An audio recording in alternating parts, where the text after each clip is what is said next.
5,000, and then I got the I sold that and bought the live, and I've been on the live one, just the original live from like 2017 since.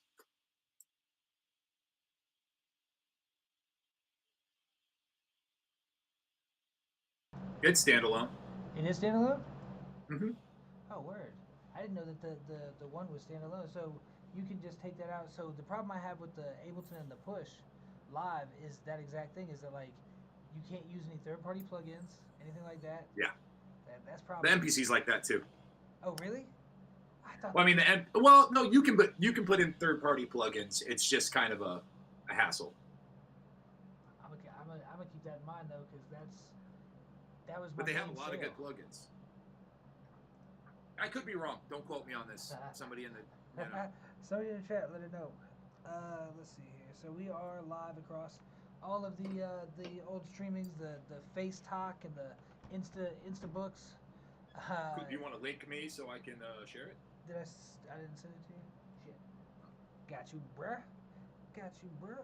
Um, so what's your so for everybody at the Heezy, what what do you go by? How'd you get the name? KI Design. I got it from attempting to tag when I was younger and being terrible at it, and the name just stuck.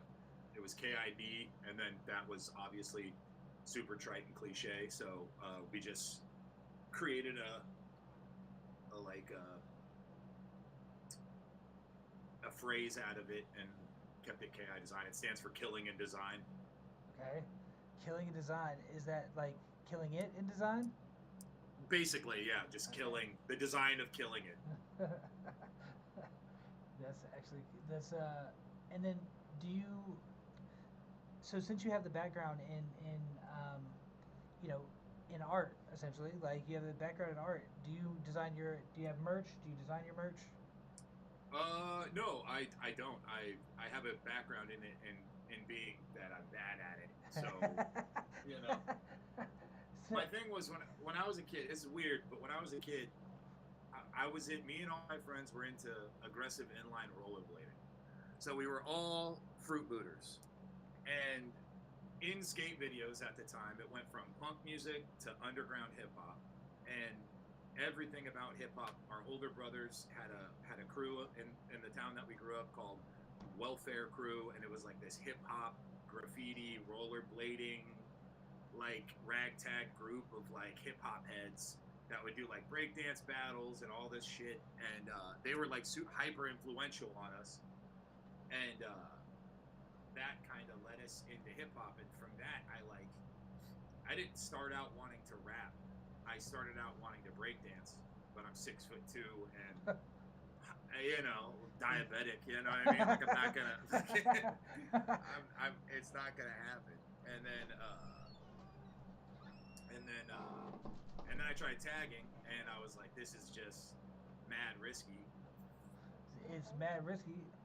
Yeah, and then Not only is it mad risky, but it's also like it really. When you say risky, are you talking about from a judicial standpoint, like from law, or from like? no, I'm talking about from like TKO heads that'll beat the shit out of you because you don't understand the etiquette of graffiti. And I was like, damn, this is like legit gang shit.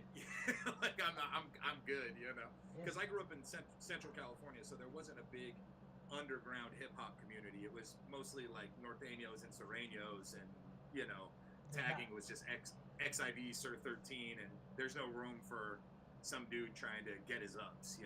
That's actually surprising when you say that. Like I figured that it would have a pretty large or pretty vast underground. Like I figured it'd be an underground hip hop like place to be. Central California, not. It's not a Not. fun place. No, like the Bay Area, absolutely. She was like, my tech support was jumping in, going, "No, you're live. Yeah, you're live." Oh yeah, yeah. It's working everywhere, babe. Sweet. Well, it won't let me give shoot him a link. Um, so yeah, so I didn't really realize that. So where's the underground So mecca of the West then? well, I mean, it's in California, but California is a big state. Right, right. So Central California. So you got LA, and you've got the Bay Area, but then you've got Central California, which is just like it's just farming country and kind of like just poor communities and not a lot to do, right? So you're either like an Aggie, which is like an agriculture person, or you're like Norteño or Sereno, or you're like what we were. We were just little skater kids, you know? and with that came like the hip hop shit. Yep. Yep. And like we used to always joke and say like, you know, the fifth element of hip hop is rollerblading and shit, or the sixth element of hip hop or whatever. Like, you know. That's awesome though. That's actually really dope. Like, so did you have peers that were you know, into the rap as well? Like, did they get into the rap and rapping as well? Yeah, I started rapping most frequently with my buddy Dave, who, funny enough, stuttered really bad, but didn't when he rapped, and was also ultra good at freestyling, and always pushed me to be better than I was, because I have a dollop of corniness that I just can't escape, and he always did his best to, like, kind of steer me away from that, you know? That's a good friend right there. And then I had my buddy's older brother Gizmo, who I was the type of MC that was like, oh, I don't freestyle, I just write. And then he used to just roast me every day at parties until I started freestyling. And then I got like really good at freestyling, you know? So all due to him. That was Giz, yeah. We're gonna test this out. So you know, let's see what happens here when it comes to an end. We end it out on a freestyle, a performance, or an exclusive.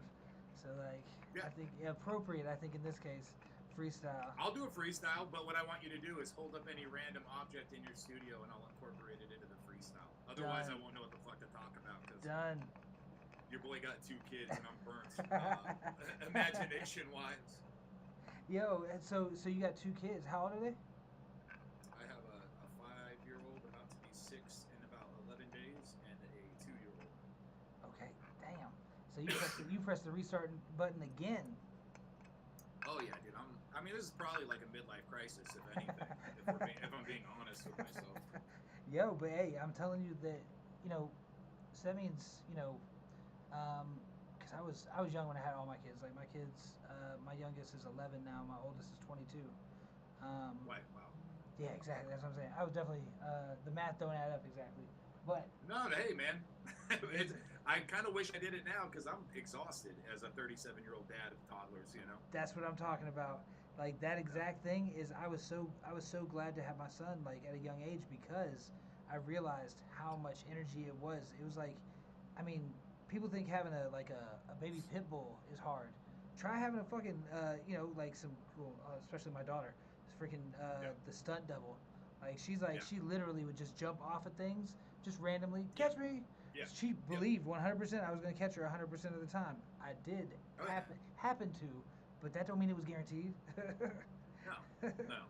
And the hypervigilance of just being like hyper aware all of the time. You know. And you can only do that for so long before, of course, you're gonna get the burnout. Oh yeah, for sure. I mean, look at me, dude. This ain't a costume, bro. I'm fucking exhausted. So you said you work in the entertainment industry as well. Give us some background on that. I grew up. Well, I'm in Eugene, Oregon now, and I have been since 2008. I moved in 2008. I got some bartending gigs in like DIY kind of like punk space venues, bars, but like kind of rough places. And then I ended up from that being brought on to this venue in Eugene called the Big Dirty, which we ran for 4 years, one of them during the pandemic. So we had it for 5 years, but we couldn't be open. And I was the GM there and part owner, and I've been like a bar manager at just a ton of different places that had stages, you know what I mean? And being a performer, it always just kind of rolled into each other. Yeah, and then I just kind of garnered a reputation for knowing what I'm doing to some degree. And, you know, just get opportunities that way. And now I work for the Wow Hall, which has been around since 1932. It's a nonprofit. It's a national landmark. It's in Eugene. It's had Nirvana play there. It's had, you know, I saw Ghostface Killa there, Aesop Rock there. Yeah. I opened up for Idea and Abilities there in What 2010. the fuck? Nobody And even Boot knows who the Camp fuck they Click. are. Yeah, they do. Dude, bro, like so many people now they're getting flowers. Idea and Abilities never got flowers. Like nobody gave a fuck about them, and I was like, y'all are sleeping. I always did. I don't know, man. When Birth of a Fish came out, I was on board, and then when E&A Day dropped, I was like, E&A Day to me is still like the perfect hip hop album. Absolutely. In my opinion, you know, it's top 5 for me. But I understand that I'm in an indie hip hop corner. You know what I mean? Yes. Like I'm like an art hip hop nerd. So, but like, you know, done shows with Open Mike Eagle there, and a ton of just really dope artists. Got the best compliment I've ever received there. Like the group I was in called the Architects. Shout out the Architects. It was like a 6-person posse hop group. We opened up for the Boot Camp Click, which I don't know if you're familiar, but it's like Helta Skelta. Yeah, oh yeah. And fucking, you know, all the, yeah. And they came out, Smith & Wesson and a couple other guys, everyone but Sean Price. Sean Price didn't give a fuck. But came out, and I got off stage, and they came up to me, and they shook my hand and went, not one corny line. And I was like, I've taken that to the grave with me. That's probably one of my accolades, is that like Smith & Wesson were like, you know. Yo, that's a big deal right there. Like, cause they're expecting, you know, you not to bring the flame. Well, Eugene, Oregon, little white kid. Dude, I get it. You can't. Always under promise, over deliver kind of thing. Hey, I prefer that all day. I like the element of surprise in there. Yeah, for sure. What's your yeah, that's crazy. Like Idea is one of my favorite all-time rappers, just because sure. and Scribble Jam. Like Scribble Jam is what did it. Mm-hmm. So when did I was trying to think as soon as you said the Birth of a Fish, I'm like, when is that? That's like 2006, 2008, somewhere in there. Before that, because really? E&A Day came out in 2003, I want to say. Oh my god, yeah. So it was probably like 99 or 2001 or something. What? Man, the time flies when you're getting old. Yo, that's crazy. I still have his signature on my daughter's wall. So, who would you say inspires you the most as far as when it comes to your own personal music? Now that you're back in it and hitting it. It's hard to say. It's funny. Many people have called it out, but my number one MC of all time always has been. Doesn't matter how deep into the art shit I get, is Method Man. Method Man has always been like the GOAT for me. In a way that, like, I'm not saying he's the most technical wordplay guy. I'm just like he's the total package of like, can spit bars, is funny, is engaging, is entertaining, takes himself seriously but not too seriously, like in a way that he can joke about himself in situations. Like, I remember watching the Beef videos, and there's like a fight on a golf course, and everyone's beating the shit out of each other, and it turns to Method Man, and he's walking away, and he's just going, I love this game, and just walks away. I was just like, that's cool. And then I saw him live at the Catalyst in Santa Cruz, and I was like, this is like a punk show. Like, because I used to go to punk shows, and I was like, this dude's doing front flips into the crowd, and like, he was just insane, you know? And I was like, this is the type of hip hop shit. Like, this dude encapsulates it to me. It's because he's been on. Like, he's been on the whole time. He's not afraid of crossing boundaries. Like, there's no boundaries for him. And he looks like he's comfortable in his own skin. Like, able to be a chameleon when it comes to that. He's an authentic dude, but he can fit you. You could tell you could put him in a crowd of anybody, and people would just be getting along with him. You know. Which is, you know, it's not everybody that can do that. Like, honestly, like, because that's being an MC though. Take a situation and control the situation. You know what I mean? It's like an MC's got to be able to rock a house party, rock a stage, rock with no monitors, rock without a mic, rock on top of a car. Like, he's got to be able to do it, and he's the dude I think that can do it for anybody, anywhere, and make a party pop off. I agree with that. I think that's right. I think that's right. I think that you know, like, I mean, they proved it really. Like, with how high and their commercial success, like during that era, like that whole Yep. time period was like he was just balling out and out of control. Yeah. Um, Yeah. so how many albums have you done in total? Like what's your album count at? It's hard to say because like I was doing. Is it loud? Can you hear that? My heater just kicked on. Nope. Okay. I was in a group for a long time, and I did a lot of side projects. So I put out an album with this dude Undermine called Bad News Tooth, and then I did like 3 albums with my group, the Architects, and then I put out a bunch of projects like in early like from 2003 to 2006 with my buddy Strange MD. And then I was in a band before that we put out an EP, and it was called Products of Anomaly.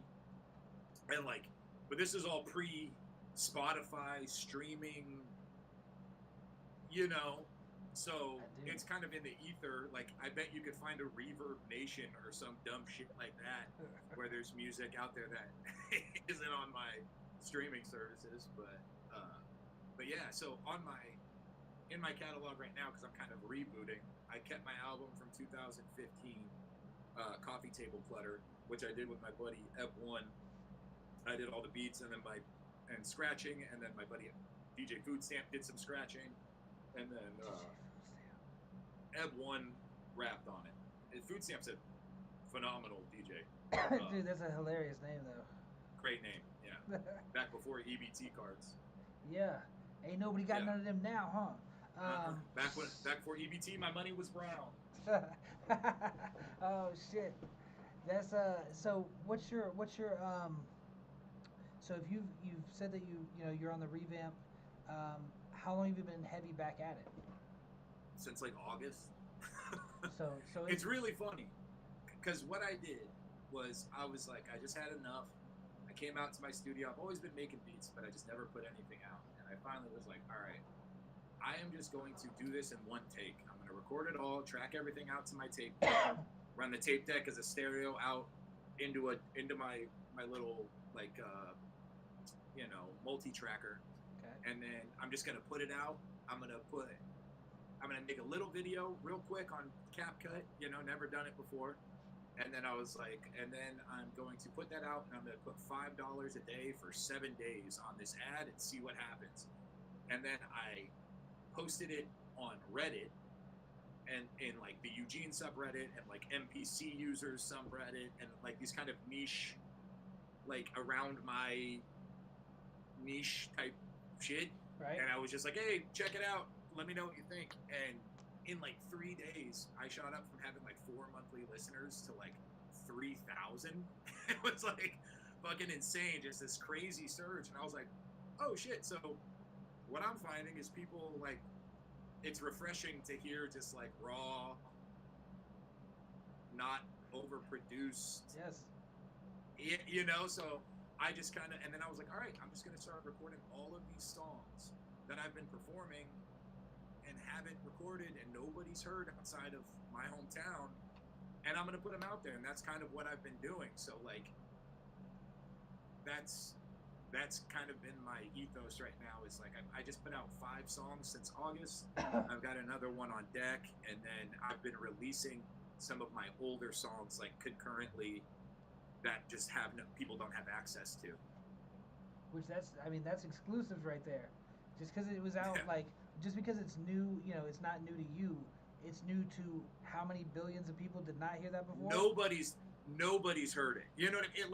Like when you think about it percentage wise, I'm like, nobody's heard it except for the like dive bars that I performed at in like 2012.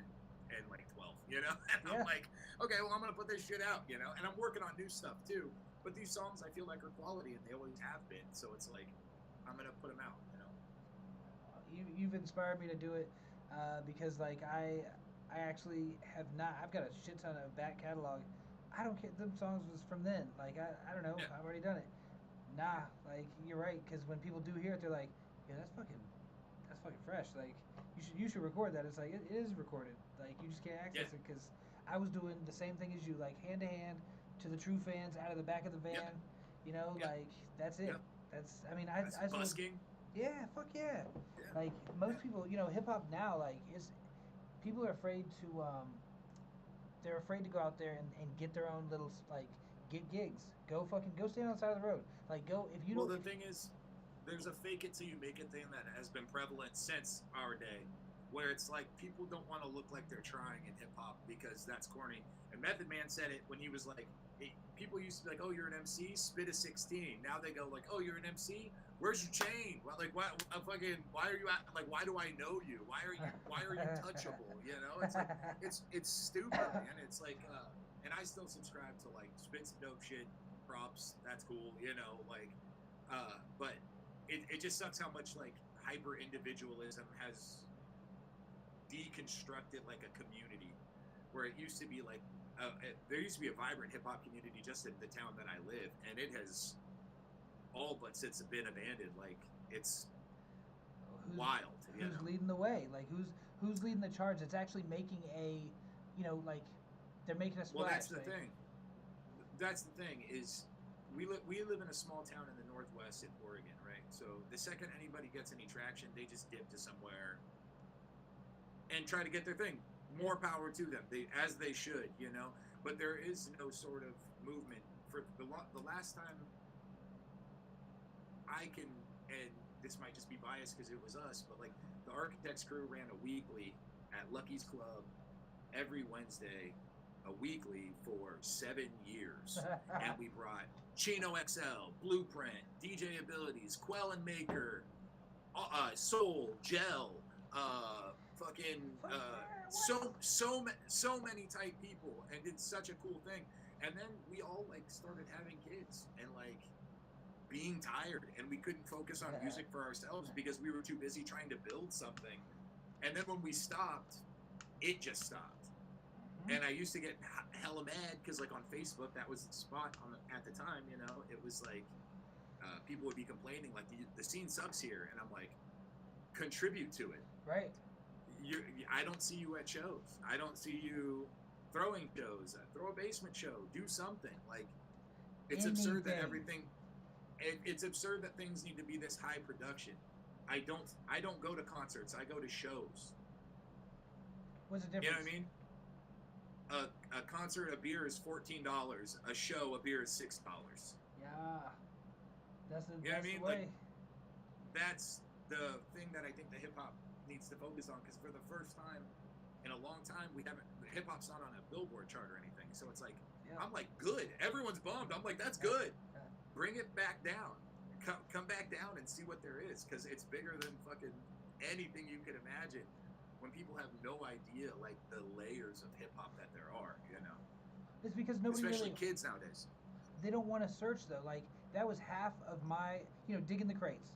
That was a real thing. Like, going and finding an album that you have no idea what it sounds like, but it's got a cool ass fucking cover. It's like, all right, let's check it out. Let's see what it sounds like. Like, that's before the Kazaa days. That's before the, like, you could download shit.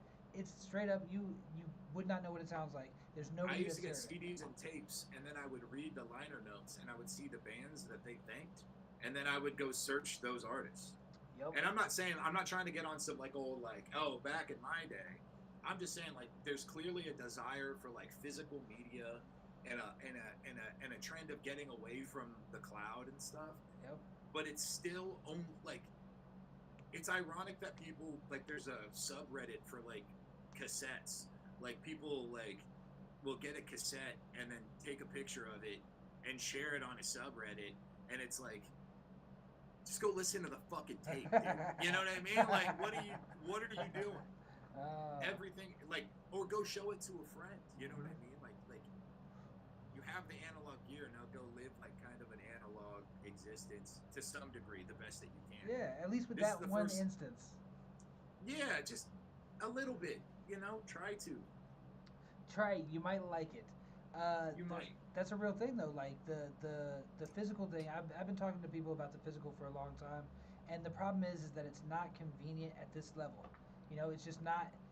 It's not convenient to. I don't have a tape deck in my car. Like, I don't have a fucking tape deck. Like, what the fuck are we doing here? So like, same thing with CDs. CDs are out on the. Yeah. There's none in the car. There's not any in your fucking computer. So what? Like, how are you gonna enjoy it? So that's true. I pretty much, what I was thinking is, I was like, all right, so fine, this is the problem we're facing. but people do like physical, and I want to be able to hand this shit out, like, and do the hand-to-hand still. So I was like, USBs. And then, I always thought, yeah. but the people are nervous about it because you're giving them a USB, and they're like, I don't know you. I'm not plugging this in my phone. Man, it ain't like that, damn it. I think if you plot it right and you present yourself like if you're selling them at shows, like I always thought a cool one to do would be like get like pill bottles, blank pill bottles, and then print like your label that looks like kind of like a prescription label with like all your information and stuff on it, and then get pill-shaped USB drives because you can get them that look like little capsules, and then put them in there and sell it like that. Done. And like you could make a mint, but people are buying records. Records and tapes have outsold, even though they can't listen to them. They just want the experience of what it is. But it is coming back in a way that I think it's going to be more accessible. Like they sell turntables at fucking Target now, Walmart. and they sell tape decks at Walmart and Target and all of these places now. So it's like there's obvious if there's a demand for it, then you know the way to play it will follow you. There's access to it. Yeah, but I think it's not for everybody. Key that you got to have people that really fuck with whatever it is that you do. Whether it's so again, it comes back to for me. It comes back to your brand and and your design, because your designs are going to be crucial. Like if your designs are dope, then that record sitting up on my shelf, that makes sense because it's like, yo, that's a good piece of wax.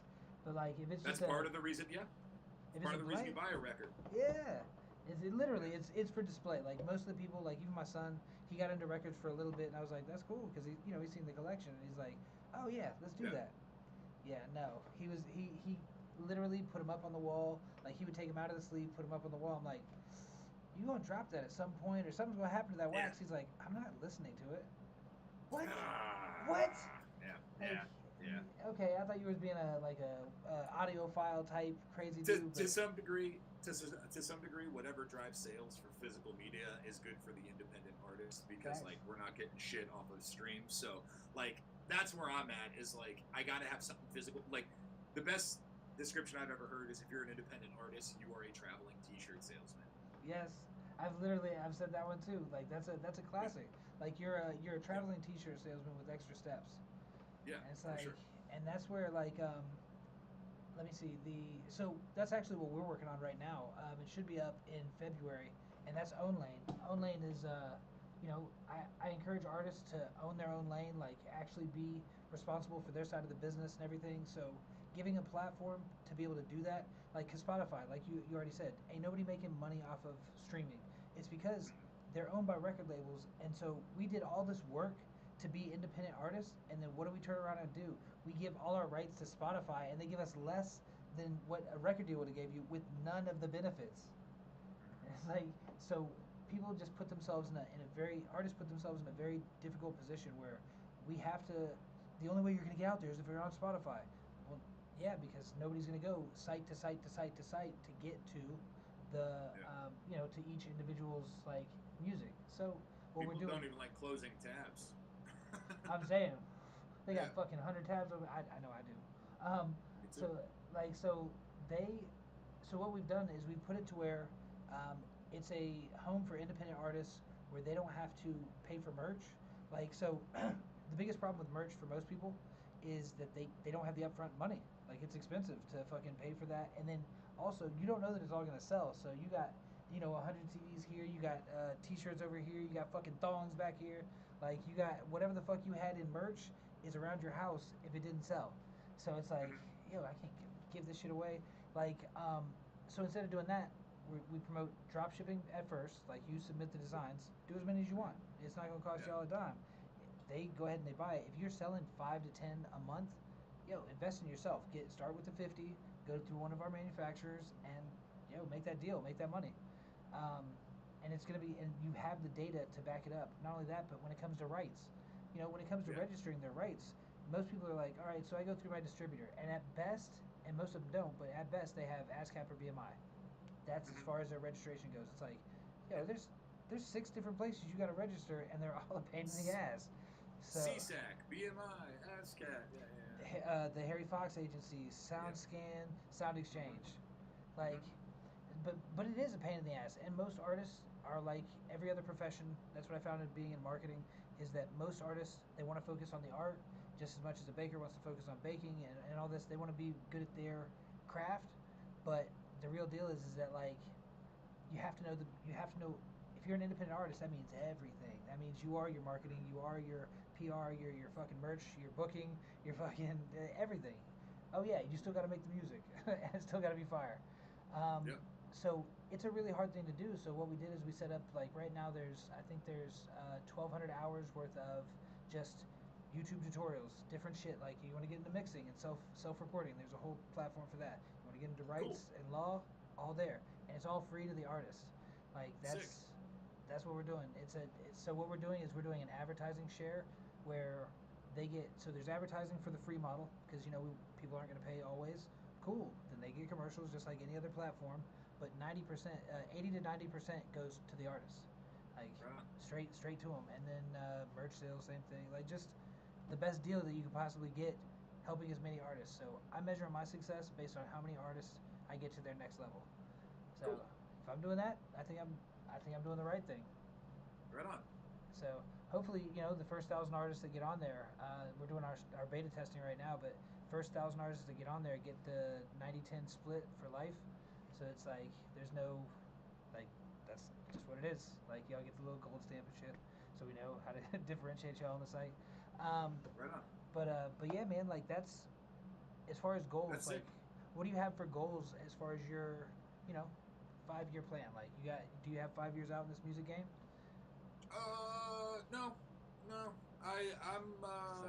Freestyle. I'm a reactor, man. Yeah. I make art for art's sake. I definitely am more music oriented than business oriented. I've ran enough businesses to have a somewhat educated business decisions side of things, but my goals are pretty realistic. Like, if I could get a network in my region where I could make $500 a gig and sell merch with 100% of my cut, I feel like I could do just fine because I'm not trying to live off of my music as much as I'm trying to have my music be a side hustle. Yeah. Not even break even. I've already made money off my music because my gear I've paid for over the years. It's paid for. It's done. Like, I just have this shit now. When I had more money, and it's like I'm just putting music out to see where it goes. If opportunities come up, as they have in my life, I will seize them. But I kind of am a cog floating effortlessly in a fucking machine that I don't even understand, So my duty. What's up?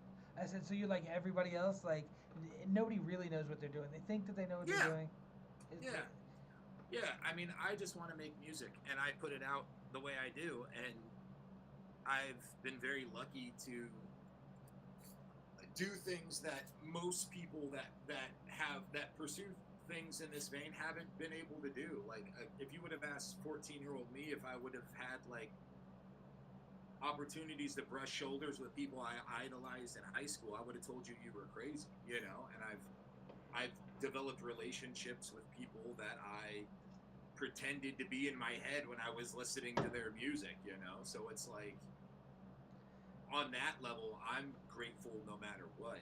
But the music side of the money side of thing is like, dude, if I play 3 shows a month and I get $1,500 plus I sell $1,000 of merch at each show, and then I come home and I do my job at my venue that I like, that I'm cool with that, Like, that's a good I've life. already accomplished. Yeah, that's a good life for me. Like, I have no ideas of grandeur of being like, I'm so marketable that I'm gonna be the next fucking G-Eazy, Like, or whoever the fuck it is. I don't even keep tabs on who's who anymore, I don't. Like, I'm just doing my own shit.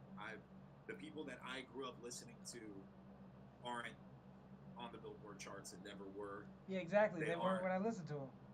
You know what I mean? Like, so I have a pretty, maybe some would call it pessimistic I've had friends get mad at me in the past and be like, dude, you should really like go to LA. And I'm like, no, I'm not gonna go to fucking LA. You're good. I'm good. You know. There's no reason to like. People have these thoughts of what it is to do these things. Like just like all the kids want to be a YouTuber, they all want to be an influencer and shit. And it's like, I just look at it and go, that's not. You're not being reasonable with your skill set. Like, what are you gonna be talking about exactly? Because self-awareness is the most beautiful thing of all. If I'd rather somebody be an asshole and know they're an asshole, or an idiot and know they're an idiot. Like, I take a nice idiot over a smart dickhead any day of the week. Man. Like, absolutely, every time. That's a hands down every single time. Yeah. What's your so you're just going with the flow, whatever comes. Do you look at the future of music? Like everybody right now is freaking out over AI and what kind of impact that's going to have. Do you have any thoughts on that? I mean, yeah, I think it's going to suck, but like I think that ultimately what it will do is steer people more to it almost makes humanity like artisan, which it's like just like capitalism will incorporate everything, it will just create a new market for like human made, like it has for organic, you know, like yep. So yeah, I mean, I think probably the world's gonna end before. I don't think music's gonna fucking fix anything, or like, you know, I'm pretty yeah. I don't know, awesome. man. That's an awesome. Yeah. So a realist is a pessimist is a realist by default. Like I think so. You know. Yeah.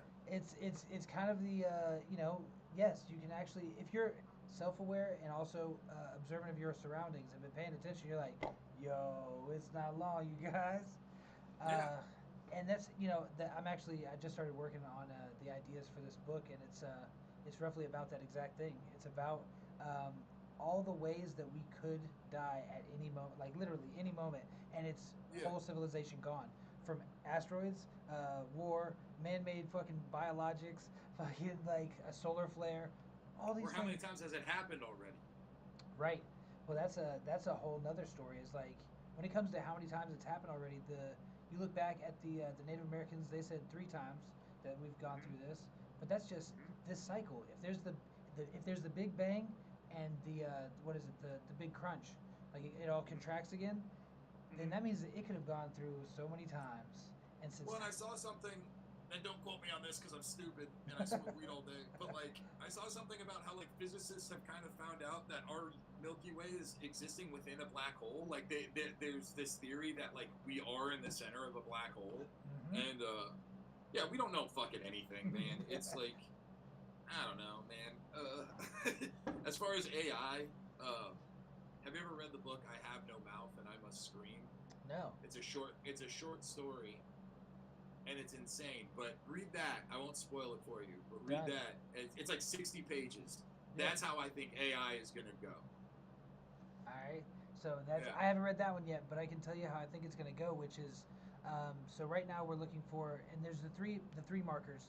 It's the one. It's you know, where we have AI that we have right now isn't really AI because it's not making decisions. AGI is what we meant when we said AI. General intelligence. The generative intelligence, where it's able to generate its own ideas. So the levels are like the current AI is as smart as the smartest human in certain tasks, but not everything. It's kind of retarded in some other ones. Oh no, the R word.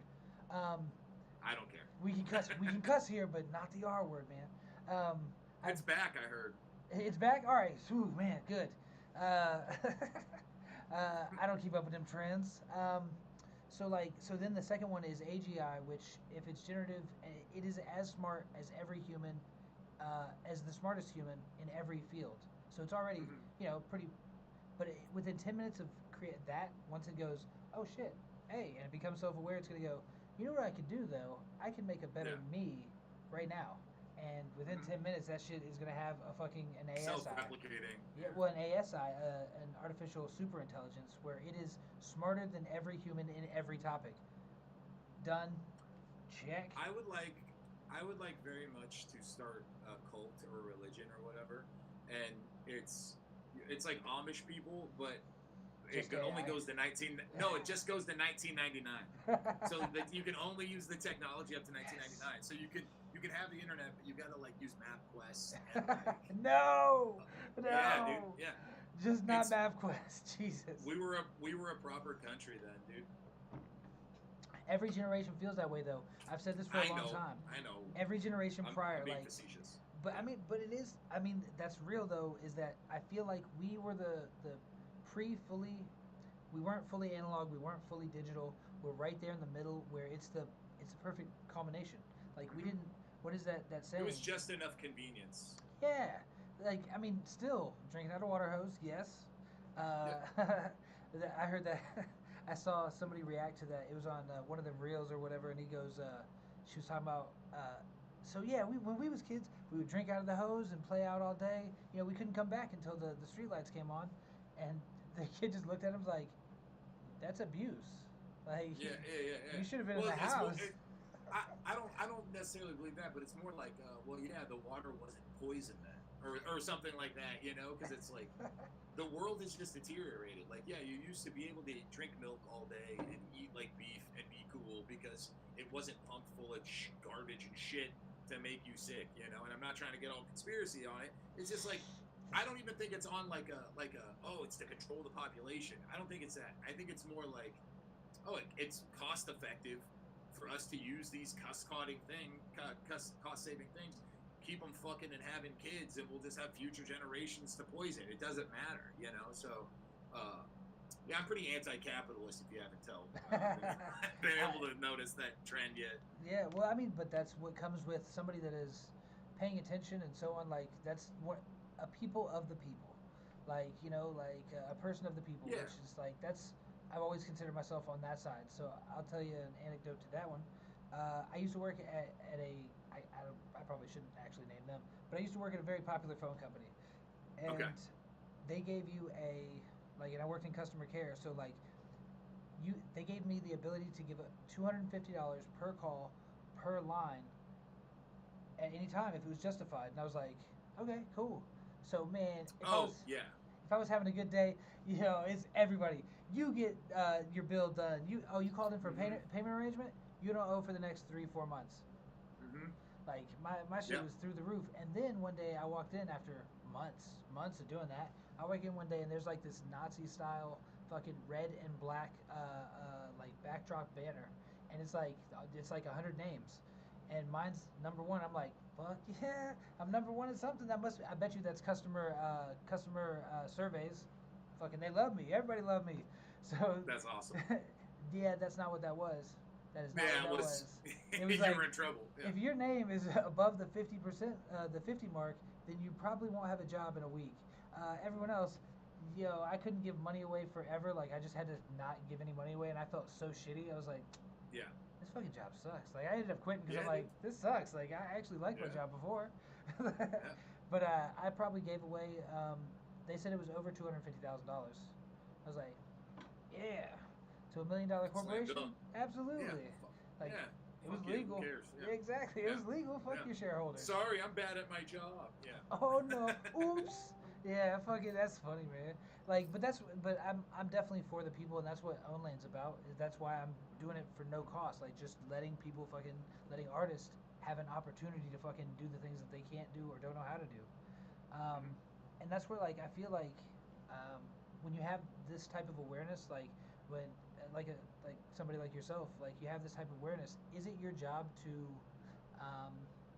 tell that person? Like, is it your job to actually like, hey, I don't know, kind of break their rose-colored glasses?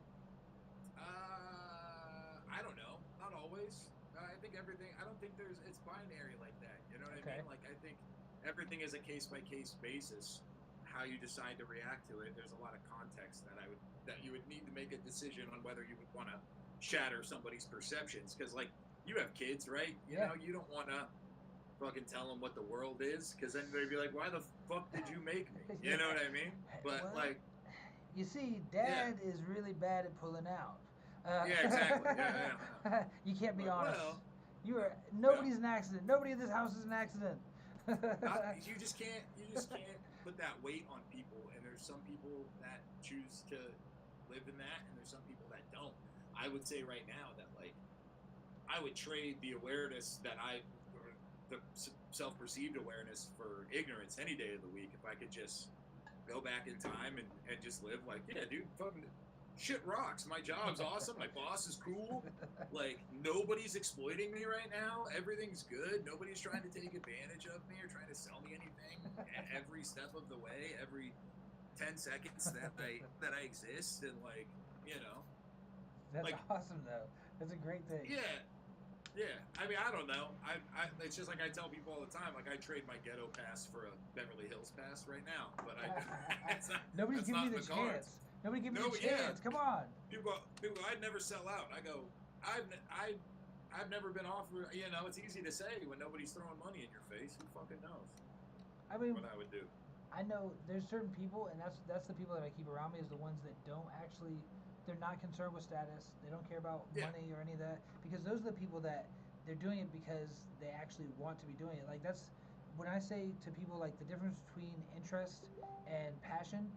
Like, that's a really important thing to me. Like, if you want to do this music thing and you are passionate about it, you're going to do it regardless of if you're getting paid. Like, because it's what you do. If you're interested in it, you're not going to stick around very long. Like, you're going to want the clout that you're not going to get immediately, and you're not going to do any of the hardships. None of the hardships. So, like, it is what it is. Like, okay, then say that you're a hobbyist. Like, don't say that you're just gumming up all the fucking... It's bullshit, but, like, I'm jaded. Yeah, me too. And I look at it like this. When I was young, I would play shows. I would use the money from the shows to, like, make merch or whatever. Then I would, like, play shows and sell that merch. Or I would take the money from the shows, get a pot, get a headliner in town, be the main support for the headliner, do all this stuff. And I'm like, okay, this is a lot of work when I could just, like, make a video in my fucking studio and, like, put $5 a day. Because I've always been under the mindset of, like, paying for ads is fucking corny. Yep. Or using a fucking sample pack is corny. Or, you know, I've been so rigid, and I finally kind of loosened up on that, where I was like, you know what, if I need an 808 fucking splice, I'll use your 808. You know, like, I don't care anymore. I won't dig through a record that I can make an 808 or buy a TS or an 808 and you know, have the hardware sense. I don't need to do that. So yeah. But the purist, so we had this. So I was right with you, because I'm the exact same, and I always have been until it just became impractical. It's like, oh wait, like nobody's listening. Nobody cares if you used a Splice 808. They don't give a fuck. Yeah. They could care less. They don't care about how you mix the vocals. Does it sound good, or does it offend ears? And I'm not talking about production. I'm talking about, like, the people just dig it. Well, you can't let perfection stand in the way of progress, like, ever. And that was something that I held on. It took me 10 years to let go of that, because from 2015 till 2025, I didn't put out shit, because I was like, it's not good enough. I got to get this. I got to record it this way. I got to get a tape machine. I got to do this. And then finally I said, fuck it, dude. I'm doing this like a live performance, because I've always written music to perform, not to record. Yeah. I'm a performer, not a recorder. I love, if I just want to go out and perform, like, if I could just do that, that's what I would do. Because if you could bottle that feeling and sell it to people, people would be drug addicts for that shit. It's unbelievable. They are drug addicts for that shit. You know what people do for this? Like, you know what people do for that shit? Come on. Yeah. But you know what I mean? Like, if you could sell it to just the random person, they'd be like fentanyl people on the street, you know, like, just chugging that juice. So it's like, yo, that's a concept right there. That is a great concept. Yeah. But that's why I do it, you know. So, like, the more I can perform, the better. So the more I put music out there. It used to be I would, like, find people. I would do shows to get people to follow me online, and now it's like I'm doing things online so people will come to a show. That's where you're at anyway. Like, okay, so one, it helps you out financially. Like, it's hard to deny. You know, you're talking about a sample pack being, you know, like, that was a faux pas back in the day, like, but now, what about the AI? Like, I mean, you have in waves. You can go ahead and go in there right now and go tick, and it's got. I would never. It's got generative. I would never. All they're doing is doing generative, though. Like it's the same But thing I as a would never. sample pack, right? Yeah, but I would never. I would never. I. Here's the thing. There's Not, got to be a human. Like I'm not talking like the placement. Something has to be. There has to be soul to it, and like I understand that technology always increases, and I would argue that like yes, I should be able to play every instrument that I sample if I want to call myself a musician. What I'm saying is that if you're using AI to create your music or your art, you aren't an artist. You're something different. So like just the same way if I'm using machines to create music and I'm not playing a music instrument, might not be a musician, but I'm certainly a performance artist. So that argument could be made. But I think if like you're AI creating beats for yourself, if you're at least writing your lyrics and you're being like, this is the only way I know how because I don't have the ability to access beat machines or software or whatever, so I'm just having AI do it. Cool, that's like putting out a mixtape over Young Jeezy beats in the fucking early 2000s, you know? go on I'm cool YouTube. with that. Every rapper I know goes on YouTube and steals the beats. Every single Exactly. That's different to me. But when people are getting royalties on shit that they just put a prompt into and it's changing the music for humans, AI should be doing math and solving world crises, not making art. That's what I would say. What makes us human is us making art. We should have that solving the world's problems because clearly humans aren't capable of doing that. one. And we should be laying in fields making art and sucking each other's balls or whatever. It just shouldn't. It just shouldn't be this way. That's It all you're shouldn't gonna. be data. That's the only option you're gonna have shortly. But you know what I'm saying? Like it should be. Have you heard any of the AI stuff that's good?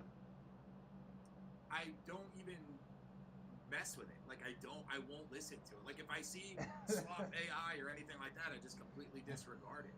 I think that it is not good for humanity. I think a lot of things aren't good for humanity, but like the thing that makes us human is error and mistakes and swing and things like that. And if we outsource our creativity and our consciousness to ones and zeros, it's going to change the scape and the scope of humanity forever in a way that makes us less human. And it's going to ruin our critical thinking. I agree, and it already actually like scientifically they've already shown that by using ChatGPT for a month for your general like instead of using Google or anything else like you use ChatGPT, then your neural pathways are weakened by 45% because you're literally they're using it for everything. I don't even think about anything anymore. It thinks for me. So like well, I get that on the creative side that you feel like there's no humanity in it, but like what about when it comes to the curation of like it's not from what I've seen from people that use it, how I would say that it's a tool and not a crutch is when they're taking and they go through and they'll stem it out.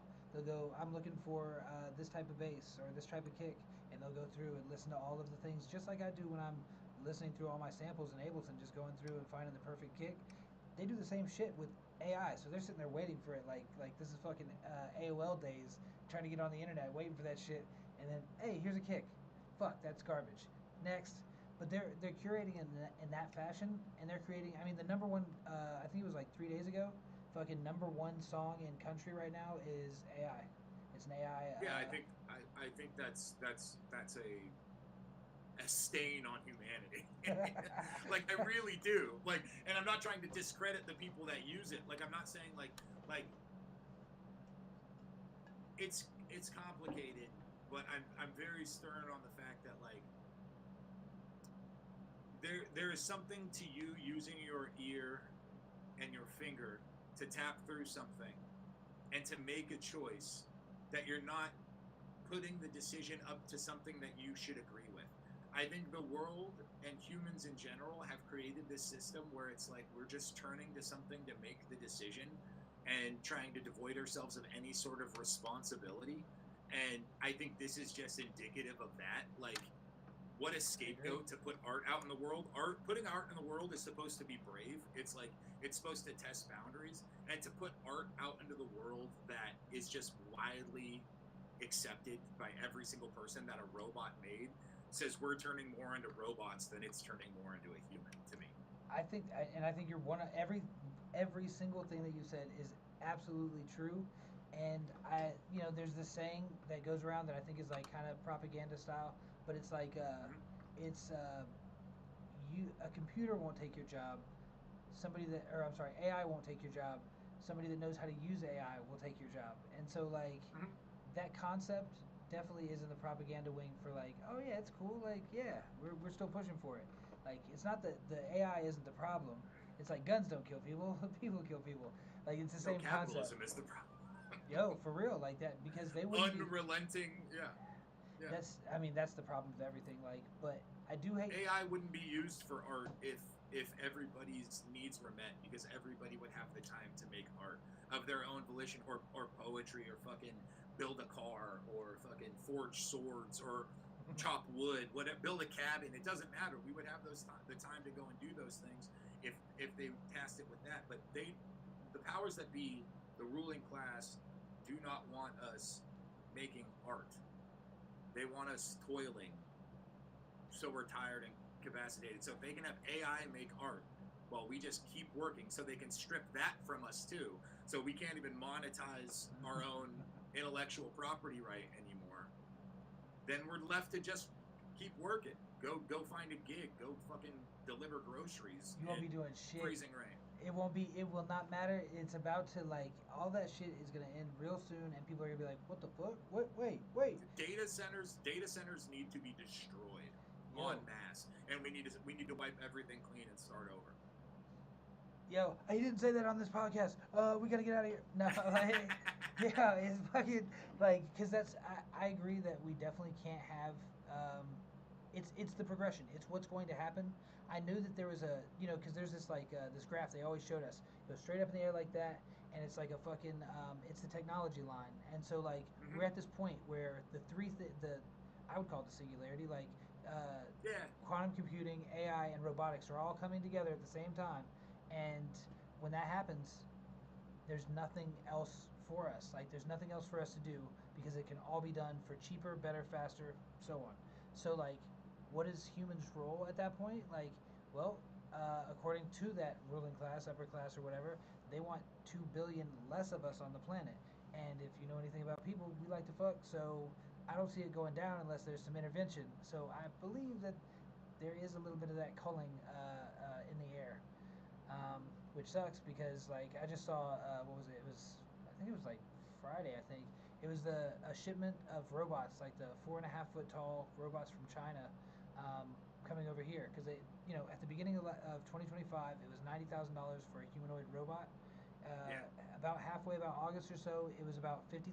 So they had cut it damn near half, and they want to be able to ship these for $5,000 to $6,000 next year at the beginning, and then halfway through the year, they're like, yeah, we'll be able to get this down to you for like 3,500.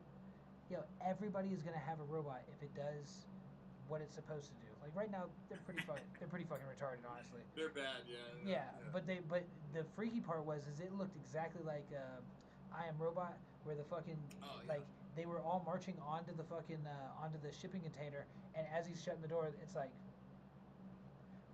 yo, that is the worst thing in the world. Historically, new technology has never been used for weaponry, so I'm pretty sure they'll have nothing to worry about. That's obviously, go back to sleep. Go back to sleep. Yeah, nah, man, you guys are good. Come on, man. Yeah, dude, it's gonna be an interesting time. Even the guy that the head of Google, of Alphabet rather, he goes, look, there's nothing you can do to slow this down. It's about to get bumpy for everybody. We're gonna have this he called it a dystopia for anywhere from like 8 years to 25 years, depending on how the world reacts, essentially. So he said, just for the time being, until that happens, just enjoy your families. Spend lots of time with your family. They're like, I keep seeing that message pushed a lot. Like, spend time with your family. Like, that's a good idea. Yo, they're just like, they're trying to like make it to where you just accept it immediately when it does happen. Yeah, remember the fucking drones that were just flying and nobody's talking about it again? And what the fuck was that? They were just like all over the coast of New Jersey, and people were like, they can't be shot down. I was like, what? What happened to that story? Yeah. Like, yo, they. And it's just like, yeah, but some guy is in a girl's locker room. It's like, I don't fucking care. I don't care, dude. There's fucking drones in the sky, and I'm like, oh god. The Million Drone Army too, like seeing China do their sky displays and shit. Oh, like, dude. Just picture all of those, every one of them with a little bit of C4 and or a one singular 9mm round. I mean, I'm pretty. I don't think China's going to start a war with us. I mean, not to get into politics right now, but like, I don't think China's. I mean, historically, they haven't started many foreign wars. You know what I mean? Like, they really have. They kind of just attack their own people a lot. But they'll just crush us economically, and that's what they've been trying to do for the last 50 years, and that's where they're getting right now. Yeah. So it's like. Yeah, so it's like they don't. I don't think they need or want to get physical with us. You know, I think that's more like Russia. I mean, Russia definitely has a reason to. I mean, for sure. They got everybody's got their own reasons and so on. Like us and China, the only reason that we would go physical is if they took Taiwan, because if they take Taiwan, that's part of our that they make the chips for our nuclear devices. Like we split it up amongst 3 places for that reason. That's why China's like, we kind of, it's a part of China. And we don't really have anything messy. to say. Everything is messy. The world is messy always. We're always at the brink of the end from something or another, and that's that concept for that book I was talking about. Because like, yo, how many? Is there like 1,000 ways for us to be killed like right now? Like the whole civilization-ending shit, like 1,000 ways. It's like it's crazy. I mean, it's weird to think that maybe it's happening all the time at once, every second, and our consciousness is just skipping to the next one that isn't destroyed every other second. You know, I mean, there's a million theories for this shit. Who knows? Every time we go to sleep, maybe we die and we wake up in another fucking parallel universe. I don't know. All right, so let me ask you a question then, because it seems relevant. So if they were to make teleportation able to be done for humans, like it's been proven safe, everything. The thing is that it essentially destroys everything on this side of the teleport to read the data, and then it reassembles it on the other side. Is that still you? Oh, it's like what's the philosophy thing, the wooden ship thing. Yeah. Where I mean, I don't know. I mean, my thought is that your body isn't you; it's your consciousness that's you. So, like, if it's just removing the molecular stuff, I would assume by the time we have teleportation, we would understand consciousness better. So I would hope that they would be like, no, your consciousness just exists and then reformulates inside of the meat sack that we re-put together for you. I'd be like, all right, that's cool. But also, I wouldn't mind just having my conscious put into a robot and just being a robot. I would do that, like, right now, because my body has done nothing but fail me. So, like, I want metal body parts, you know. Why the fuck not? If that just walk under the fucking ocean, just sick, dude. You know. It's fucking dope out here. Like you guys should try it. Like that part, like the whole consciousness. Like I've been working. Everybody that knows me know me for a while. Like that is one of the theories. Is the theory of everything, and like tying all of that shit together. Like getting it actually together is fucking. It's a hard thing. Like you just hit on so many different subjects right there. Like to be able to be familiar with. Like there's different theories on what this is. Like what is it called? It's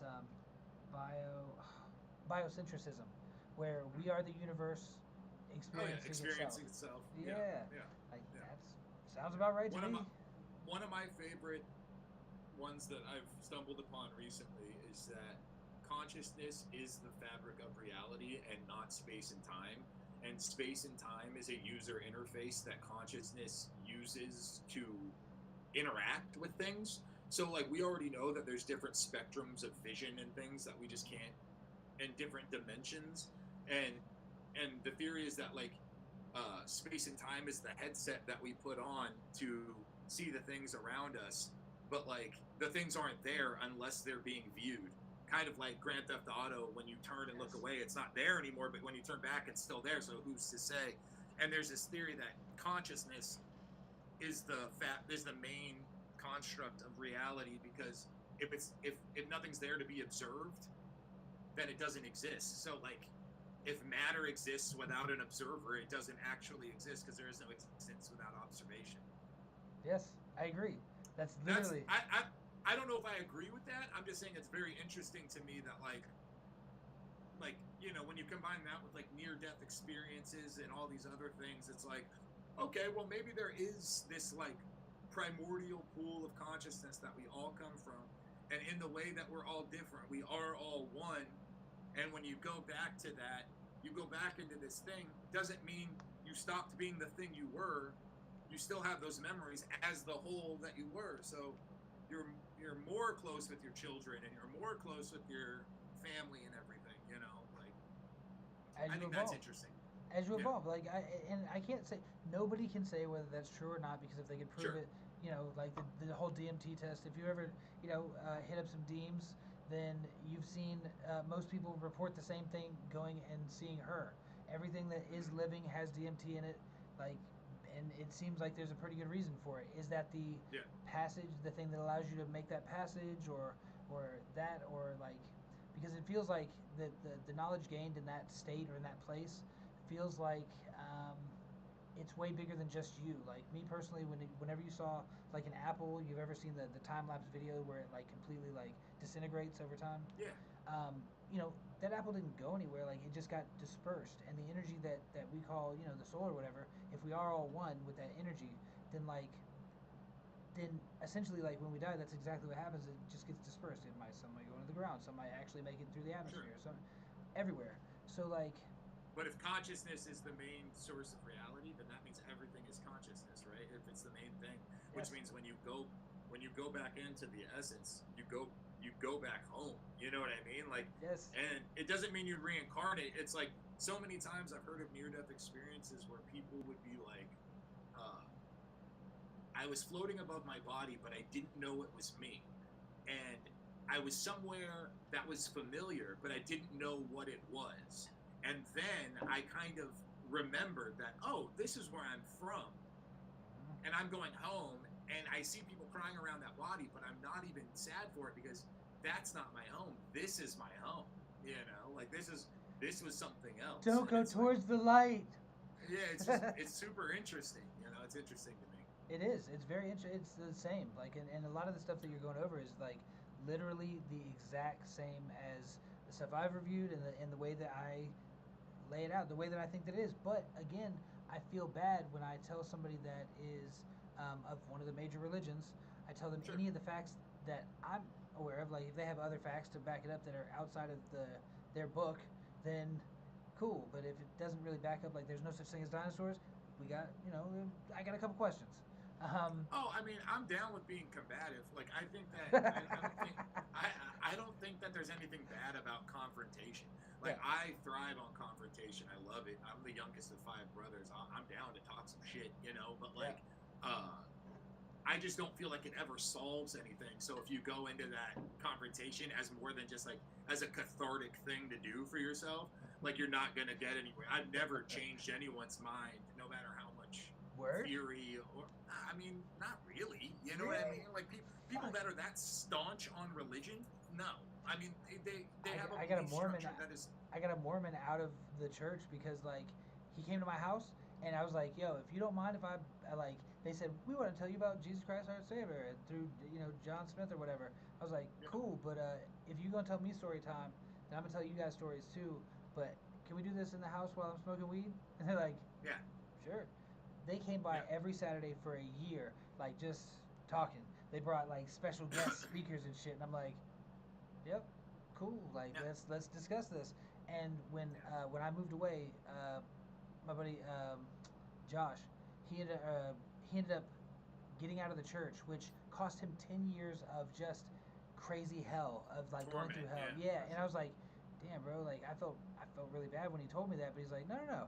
It's good, because best thing that ever happened to me. Yeah, I'm out of that stuff. But then he's a Christian too, there now. So I was like, all right. My thing is like even with that consciousness shit, like it doesn't rebuke Christianity because they're like, you can say like, all right, man, if that is that pool of consciousness, then maybe some people are more in touch with that, and the people that have been preaching that we are all one are a little bit closer to the source, and that was what Jesus. Well, who fucking knows, dude? Whatever makes you feel good, as long as you're agreeing with me. You know what I mean? It's like it's the same thing. Like when you think about like what's the dude? Tesla, Nikola Tesla. Yeah. You know, like dude was thinking about some shit that. I mean, he knew about the ether before the ether was a thing. Like, you don't just stumble upon that. Like, there's almost like this primordial pool of ideas that people have access to. You know what I mean? Yes, like, I doubt the first dude looked at a silicon chip and was like, this is going to power a computer. No. I mean, you had to work to get to that point even. So you working towards a goal. I see people driving down one-way streets daily. There ain't no way these dumbass fucking idiots are consciousness experiencing itself every single time, right? I think it can't be. Like, you know? Like, so the way that I justify that is that so if you were that energy, the reason that you would want to come to this physical realm is because you want to experience all those things. And the harder somebody's pain, life loss, is, yeah. yes, like everything, Yeah. every like what is that? What is his name? He's the English philosopher, Alan. Oh fuck. Watts. The guy does. Watts. Yeah. He said. He's like, if you could have a dream every single night, that whole thing. Like, if you could have a dream every single night where you were in control of, and you could live out every fantasy, you would do that. You would run that all the way out, and you would have lived every fantasy. Eventually, it's just like having the cheat codes on a video game. You get bored a lot faster, and you're like, shit, man. Like, what should I do? You need. Spontaneity and things that are not planned to happen. Chaos. So yeah, like, and that's where I feel like energy's like, yeah, I can make anything happen and create anything I want, but you know, I'd rather not call it this round. Like, let's go see what it's like to be. Let's see what happens. Yeah. So, thanks, because I hope it was interesting. Yeah. I hope I get back and my debrief is like, I'm like, damn, dude. What you get to do? Why'd you make me put my dogs to sleep, you fucking dickhead? Right. It's cold-blooded. This shit sucks. Yeah. Oh, dude, for real. Like, I've definitely had to do that one. Like, 16 years, man. Shady. That's Shady's people. 12 years. I had to put him to rest Saturday. Oh my God, dude, my heart goes out to you because that is a fucking hard time. It's tough. We're going through it over here. Yeah. I believe it, man. Fucking. So what kind? Just a regular good boy, just a mutt, you know. Good. That's a good boy. Big old chunky dog, yeah. You know the pedigree. Good boy. Yeah. Good boy. Yeah. 100%. Yeah, 100% good boy. So like I think that the thought of consciousness, we'll save that for the next time. As far as like I think it actually goes into the freestyle here, which is you know, to be able to, where do ideas come from, where does thought and all this manifestation, where does it come from, and how does it get some of the ideas that it does? Because I know damn well I'm not running this shit. The same thing comes to freestyles. Like, where do you go when you freestyle? Like, are you thinking about the object? Like you said, I'm gonna hold up a couple things. Actually, I'm gonna gather. Yeah. You know, like, for the most part, I used to be more in tune with my freestyles to where I could just like have a conversation while I was freestyling, but I don't perform as much as I used to, so I'm a little bit more rusty. So I like to just have cues to go off of. It's funny because people think it's harder to like incorporate something, but to me it's actually easier because it gives me a starting point. You know what I mean? But I can just go too. I'm not worried about it. Way easier. It's way easier to have visual cues, or like I used to love it when somebody throws a word up. I got a billion words that rhyme with that shit. Like, I just feel like the trick is like if somebody holds up an object, not to just say it and then rhyme off of it. It's to rhyme a bunch of words that rhyme with it and then use it as the punchline on the end. Yes. You know? Lead up to it. And that's you know, performance is exactly that. Like if you're a magician and you just do the trick, it's not very magical. But if you like all this mysticism and shit and then do the trick, people are like, holy fucking shit. Little pageantry, you know? Yes. Same thing with freestyle. So, let's see. Let me see. I got a beat for you. I definitely got a beat. I like usually like 75 to 80 BPM typically. Well, we around here don't label this shit. We don't label them based on their do what you gotta do. You're good. I don't know what beat it'll be. It's one of the random. We're gonna call it honky tonk. I don't know what it is. All right.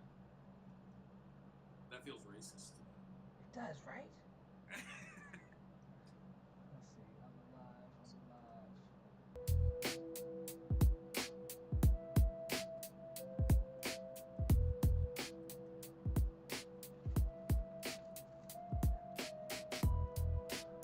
Yo, I spit this hard. I got my man holding up his fucking business card, and I'ma get this bar on the MPC because it's KID on the frequency. You know I'm running this shit slow or fastest. I'ma bring in sweet old school molasses. I'ma run off in my old sunglasses. Motherfuckers think they sick, but I beat they asses. I'ma do this shit. You know it's a crew sport, and I'ma go smoke your ass just like a Newport. And I gotta do that. I beat you back in blue cats. Motherfucking act like I'm a fucking new jack. I'll get up in your uterus with a crucifix. Call this motherfucking ruthlessness. Who is this? What is that? Is that a lighter? I'm not a TIE fighter, killing in design. I'm known to ignite the fucking blunts. Don't front. It's KI. I stay fly, coming by the wayside. Never gonna take time. You know I'm fucking flowing. It's apparent. You better advise your parents that I'm fucking scaring all these kids in the school. Trying to play it cool. Killing in design. Yo, I'm always breaking rules. Gonna do this shit cause you know I'm fucking run squirt. And I'm gonna drink some motherfucking Southern Comfort with a twist of lime. I'm fucking spitting rhymes. Killing in design. You know I'm getting mine. It's the Wu-Tang. I'll get you like it's new thing. Beat you with saying shit like a Wu-Tang. What is that? It's an ashtray. Yeah. I'm in last place. You a bad taste. Every guy that got down in the ashtray. I'm fucking falling off. Hit you with a ball and off. My dick is hard. My balls are soft. Yeah. Got your neighbors like call the cops. Bring that beat back. I'ma smoke a weed sack and be quick to react. Then I'll just jump off and ride on Harley while I'm up in Bob Marley. Don't even start with me. You know you got a fucking art MC. Who gonna fucking kill it with these fucking start to beats? I gotta bring it back. I swing an axe, be quick to react. Smoke a weed sack and then I relapse. You're about to relax. Yo, I buried my dog, but that's okay, cause you know I just carry this log and build a cabin with the problems. No, I'm out to solve them. I don't need a sidekick like Batman or Robin. I'm bringing back when we talking about consciousness. Killing in design, I spit with an obnoxious twist. Yeah. Marble on my balls and dick. I ain't here to talk politics. Yeah. That's what the fuck I'm talking about. See, that's. Thanks for having me, man. Yo, I appreciate you, brother. If you hold on for just a second, let me just close this live out, just cause Yep. Riverside be doing some funky shit. Okay. Yo, we've been shooting the shits. Make sure, where can they find you at? KI Design, Instagram, Spotify, anywhere you stream music. It doesn't have to be Spotify. I'm aware that they're bad now. But it's fucking, the second I get any traction on there, they're fucking bad. So Apple Music, fucking wherever, you know. But KI Design, you just type that in any streaming service. I'm around. Yo, you heard it, man. Get up with it. Yo, until next time, we Audi 5000. Peace. Yeah, boy. Yeah, man, that was a great episode. Thanks, man. Yeah, that's a fucking fresh ass freestyle, man. That's great content right Thanks, there. dude. It's good times, man. Like There's definitely some fumbles in there. But I heard you, but it's all right. It ain't hurt nothing. Like all it is nothing but like honestly, it's always like the same shit. It's nothing but love. Like people show a bunch of love for freestyle. Like that's become a new, Oh, yeah.